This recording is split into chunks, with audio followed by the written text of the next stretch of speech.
Basics of option trading की इस series में आप सभी का स्वागत है। इस वीडियो में हम फॉरवर्ड फ्यूचर्स एंड ऑप्शंस के डिफरेंस को समझेंगे।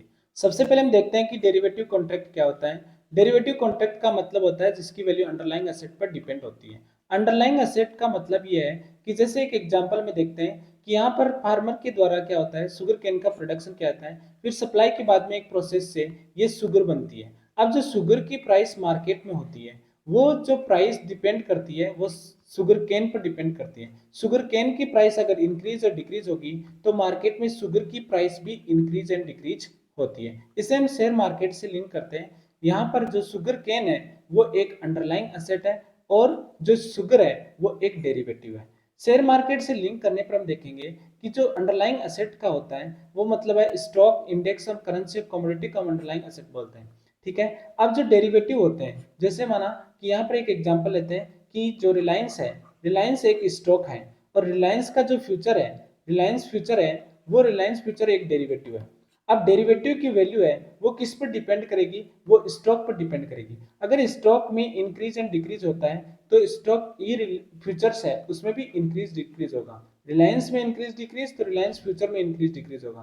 तो ये रिलायंस फ्यूचर है वो एक डेरिवेटिव है और ये स्टॉक है वो एक अंडरलाइंग एसेट है। यहाँ पर इसी प्रकार निफ्टी में होता है, निफ्टी का इंडेक्स जो है वो निफ्टी फ्यूचर्स पर ये डेरिवेटिव होगा और ये इंडेक्स है वो अंडरलाइंग एसेट होगी। अब हम देखेंगे टाइप्स ऑफ डेरिवेटिव कितने प्रकार के होते हैं। तीन प्रकार के टाइप्स ऑफ डेरिवेटिव होते हैं। फॉरवर्ड कॉन्ट्रैक्ट होता है, future contract and option contract. ये जो दोनों कॉन्ट्रैक्ट हैं वो एक्सचेंज ट्रेडेड होते हैं और फॉरवर्ड कॉन्ट्रैक्ट है वो एक ओटीसी डेरिवेटिव होता है। फॉरवर्ड कॉन्ट्रैक्ट का मतलब ये होता है कि ये ओटीसी डेरिवेटिव बोलते हैं, इसमें दोनों पार्टी के द्वारा मिलकर अपनी कंडीशंस निर्धारित कर लेते हैं और फिर जो एग्रीमेंट होता है उसको पूर्ण किया जाता है। जैसे एक एग्जांपल से देखेंगे कि एक ज्वेलरी शॉप वाला है जिसका नाम क्या है, ए है, और एक गोल्ड डीलर है उसका नाम बी है।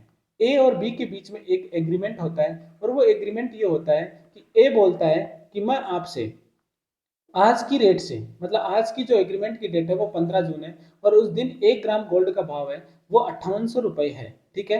मैं 15 नवंबर को 1 ग्राम गोल्ड खरीदूंगा जिसकी रेट भी 5800 ही होगी। मतलब उस दिन 15 नवंबर को 3 महीने बाद में कुछ भी रेट हो लेकिन मैं आपसे 5800 रुपए में ये खरीदूंगा। इन दोनों के बीच में ये एग्रीमेंट हो जाता है। अब 15 नवंबर को है वो क्या प्राइस रहेगा गोल्ड का, उस पर डिपेंड करेगा कि एक पार्टी को लॉस होगा और एक पार्टी को प्रॉफिट होगा। जैसे अगर गोल्ड की प्राइस 6000 रहती है, जैसे मान लो अगर गोल्ड की प्राइस 5500 रुपए रहती है, 6000 का अगर रहेगा तो मार्केट में ज्यादा प्राइस है, एक के द्वारा डिसाइड की गई प्राइस से ज्यादा प्राइस है, इसका मतलब ए को प्रॉफिट होगा बी को लॉस होगा। अगर मार्केट में कम प्राइस है तो ए को लॉस होगा और बी को प्रॉफिट होगा। ठीक है। अब हम देखते हैं कि ये जो एक्सचेंज में ट्रेडेड नहीं होता, ये एक स्ट्रेट फॉरवर्ड कॉन्ट्रैक्ट होता है जो दो पार्टीज के द्वारा कंडीशंस निर्धारित कर ली जाती हैं। अब इसका इम्प्रूव्ड रूप है उसे हम बोलेंगे फ्यूचर कॉन्ट्रैक्ट।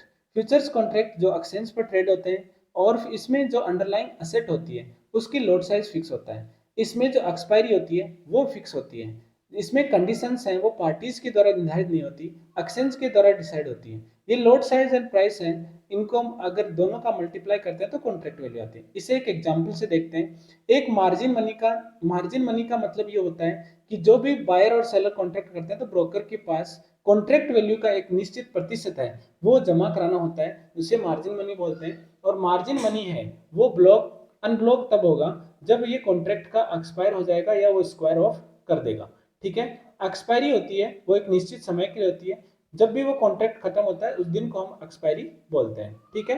अब हम एक एग्जांपल देखते हैं कि रिलायंस जुलाई फ्यूचर है उसमें जो 250 क्वांटिटी है, मतलब एक लोट में 250 क्वांटिटी आएंगी। ठीक है। 250 से कम नहीं, ये एक्सचेंज डिसाइडेड होता है, अपने हिसाब से डिसाइड नहीं होता, इससे ज्यादा हो सकती है लेकिन 250 से कम नहीं होगी।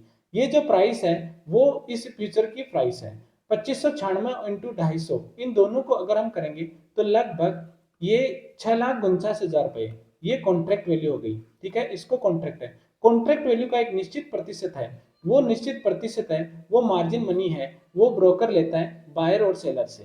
ठीक है। ये इसकी एक्सपायरी डेट हो गई जुलाई फ्यूचर, जो जुलाई के एंड गुरुवार को ये एक्सपायर होगा। अब हम नेक्स्ट बात करते हैं ऑप्शन कॉन्ट्रैक्ट क्या होता है। ऑप्शन एक टाइप ऑफ डेरिवेटिव ही है जिसमें एक पार्टी राइट देती है और एक पर्टिकुलर टाइम और एक पर्टिकुलर प्राइस पर यह कॉन्ट्रैक्ट डिपेंड करता है। ठीक है, इसमें एक एग्जांपल देखते हैं कि एक बायर है, जैसे माना ये बायर है ए। ठीक है, ये क्या सोच रहा है, इसको एक प्लॉट लेना है और ये प्लॉट है, इसके बारे में यहाँ पर एक प्लॉट है, ये सेलर का है जिसका नाम है बी। ठीक है, अब ये इसके बारे में जो ए है ये सोचता है कि यहाँ से हाईवे निकलेगा और इस प्लॉट की वैल्यू इंक्रीज होगी, बी को ये सेल करना है। दोनों के बीच में एग्रीमेंट ये होता है कि कि बायर क्या करता है, बायर ये सोचकर इसको बुक कर लेता है कि जब हाईवे निकलेगा तब ये इंक्रीज होगी, अगर हाईवे नहीं निकलेगा तो मेरे नुकसान हो सकता है। तो ये इसको बुक करने के लिए सबसे पहले जो ए है उसको 50,000 रुपए दे देता है और इसको बुक कर लेता है। इसकी पूरे प्लॉट की वैल्यू है वो 5 लाख रुपए है। ठीक है, ये क्या है, यहाँ पर हम लिख लेते हैं प्लॉट। ठीक है, इसकी पूरी वैल्यू 5 लाख है, इसने 50,000 रुपए देकर इसको बुक कर दिया।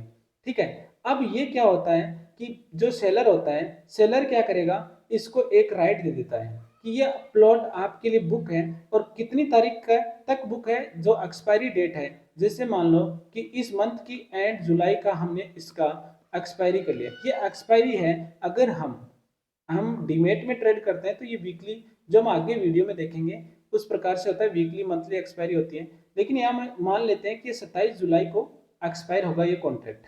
ठीक है, अब यहाँ पर कुछ टर्मिनोलॉजी है उनके बारे में बात करेंगे। अंडरलाइंग असेट जो हमने ऑप्शन ट्रेडिंग में काम आते हैं, अंडरलाइंग असेट का मतलब यहाँ पर हो गया प्लॉट। ठीक है, यहाँ पर प्लॉट हो गया। स्ट्राइक प्राइस का मतलब हो गया 5 लाख रुपए जो कॉन्ट्रैक्ट वैल्यू है वो। ठीक है, प्रीमियम मतलब जो भी बायर ने इसको बुक करने के लिए दिया वो, एक्सपायरी डेट है वो हो गई इसकी 27 जुलाई। अब देखो, अगर दो सिचुएशन होगी, या तो हाईवे निकलेगा या नहीं निकलेगा। हाईवे निकलेगा तो ये क्या करेगा, 50,500 रुपए इसके पहले दिए हुए 4.5 लाख रुपए और पे कर कर इस कॉन्ट्रैक्ट को एग्जीक्यूट कर लेगा। लेकिन यदि हाईवे नहीं निकला और ये इस कॉन्ट्रैक्ट को पूरा नहीं करेगा तो क्या होगा, तो इसके 50,000 रुपए जो प्रीमियम दिया था वो क्या हो जाएगा, इसका लॉस हो जाएगा, वो इसका लॉस हो जाएगा और इस पार्टी का प्रॉफिट हो जाएगा। ठीक है, इस पार्टी का प्रॉफिट हो जाएगा, मतलब इसका जो मैक्सिमम लॉस है वो 5 लाख रुपए न होकर इसने फिक्स कर लिया कि 50,000 रुपए में एडवांस देकर इसको प्लॉट को फिक्स कर सकता हूं। क्या पता ये हाईवे निकल जाए तो उस टाइम इस वैल्यू, अगर हाईवे निकलते इसकी वैल्यू 15 लाख रुपए हो जाए तो इसको 10 लाख रुपए बेनिफिट हो जाता। लेकिन 50,000 रुपए की रिस्क लेकर ये 5 लाख रुपए या 15 लाख रुपए जो भी इसकी वैल्यू होगी उसका ये कॉन्ट्रैक्ट कर सकता है। अब इसे हम बात करते हैं शेयर मार्केट से अगर लिंक करेंगे तो जैसे अंडरलाइंग एसेट हम लेते हैं कि इंडेक्स पर ले लेते हैं, जो निफ्टी होती है। ठीक है, जो निफ्टी होती है वो क्या है, अंडरलाइंग एसेट हो गई। स्ट्राइक प्राइस क्या हो गई, जैसे 18,000 है वो स्ट्राइक प्राइस है, उस पर जो 18,000 पर डिसाइड प्रीमियम है वो माना कि 100 रुपए है। तो ये 100 रुपए की रिस्क पर, मैक्सिमम 100 रुपए की रिस्क पर 18,000 को खरीद सकता है। एक्सपायरी डेट क्या है, कुछ भी हो सकती है, वीकली मंथली जो भी है वो एक्सपायरी डेट होती है। अब हम देखते हैं कि इसके आगे जो इनके दो टाइप्स होते हैं, जो टाइप्स ऑफ ऑप्शंस हैं वो क्या है, कॉल ऑप्शन और पुट ऑप्शन। ठीक है, अब इस वीडियो में हमने क्या देखा, हमने देखा कि फॉरवर्ड, फ्यूचर्स एंड ऑप्शंस में क्या डिफरेंस है, इन तीनों में क्या डिफरेंस है वो देखा। आगे हम इसमें डिटेल से देखेंगे कि कॉल ऑप्शन क्या है, पुट ऑप्शन क्या है।